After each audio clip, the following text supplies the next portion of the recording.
Third video. Inirekomenda ng National Fight Coordinating Council kay Pangulong Bongbong Marcos na palawikin pa ng 6 araw ang 50 pisong fried cap sa kada kilo ng bigas. As me empty, I found it. Muna ang pag-aangkat ng bigas. Oh my Sa god. katulong burden update. Imported rice ang binibili ni Tess Castillo dahil magdas. Hanggang 5 piso ang kilo ayon sa monitoring ng Department of Agriculture o habang 58 pesos na ang How kilo did ng I local get rice. that? Kasi mga katipid na How medyo did I get that? dati nasa hon kumpara sa I parehas can panahon get nung you. nakaraang taon. Makatwira na nila ito para hindi umasa lang sa lokal na ani na apektado na ng nagmahal na petrol at fertilizer at may parating pang hamon. Hindi na magawala ng Disyembre, mag-aani na ang mga lokal na magsasaka. Kaya pinag-aaralan na kung pansamantalang ipatigil ang pagkakas ng bigas sa mga susunod na buwan. Depende sa pagkakaroon nila. Hardcore master. Hardcore master. Samantala, Master, nirekomenda ng National Price Coordinating Council ni Pangulong Marcos na palawigin pa ng 6 araw ang 50 pesos na price cap sa imported na bigas. Nakatulungan niya ito sa pagpapababa ng inflation o ng bilis ng pagbalag ng presyo ng mga produkto at serbisyo sa bansa ayon sa DA. Pero tutulad ilang rice retailers dahil hindi na pa sila kumikita. Best obvious.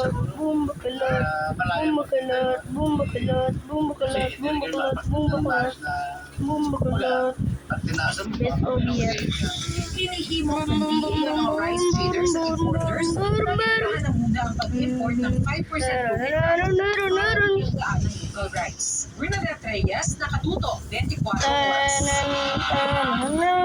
Ni Pangulong Bongbong Marcos bilang Cabinet Secretary, si dating Department of Interior Local Government Secretary Benjamin Avalos Jr. Inanunsyo yan ni Palace Press Officer Undersecretary Claire Castro ngayong araw.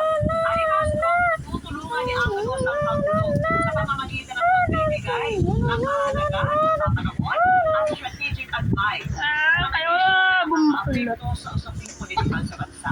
No, nabulit yun, no. Tara, nakalakas, no. Ano, tara. I think you can find me. I think you can find me. I think you can find me. I think you can find me. I think you can find me. Kabilang sa mga perang Pinalit niya ang You wallet can sa find bag. me. Sakto namang nagising ang lalaki at ang kasama niya sa bahay. There's what? Nakipagkwentuhan pa ang babae saka umalis. There's Pati sa Facebook what? post ng anak ng biktima, There's natangay ng babae ang 2,000 piso mula sa kanilang bedridden na tatay. Pambili raw sana ito ng kanyang gamot. Bandang alas 3, Hi, medyo I'm hapon ang Verity. makita yung papalik-balik I sa saw isang a hub of pangdang naturang babae. Ask me anything, I Pumasok siya sa know isang bahay at everything. agad ding lumabas. Natangay na panloko ng babae ang cellphone I na can't hide nakatira in sa the bahay. Ayon sa pamangkin ng biktima, nagulat ang kanyang tsuhin na makitang wala na And I can ang see you, kanyang cellphone. baby. Siguro naka-9 missed call ako dun sa phone niya. Wala. Tapos pumunta po ako sa kapitbahay niya na baka pwede po May hapos. mga water. Mahal po yung CCTV nila. Diba? Kami pa ba? Diba? Ito sa atin, so. Sabi ko, It's hindi pa underwater. militar. Ipinost niya online ang libre. Iba pa Help lang me! na biktima ang Help babae. me! Bertis coming! Help me! Help me! I'm gonna go up. May sakit po Hindi. yung sabi nila. Hindi.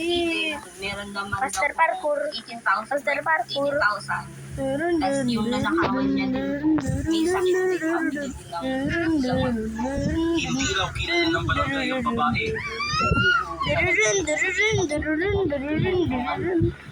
Parang masasabi po talagang dayo siya. Pasado alas 4 naman ang hapon na ang kanilang parehong babae. Bumbakalot. Mismo ang chairman ng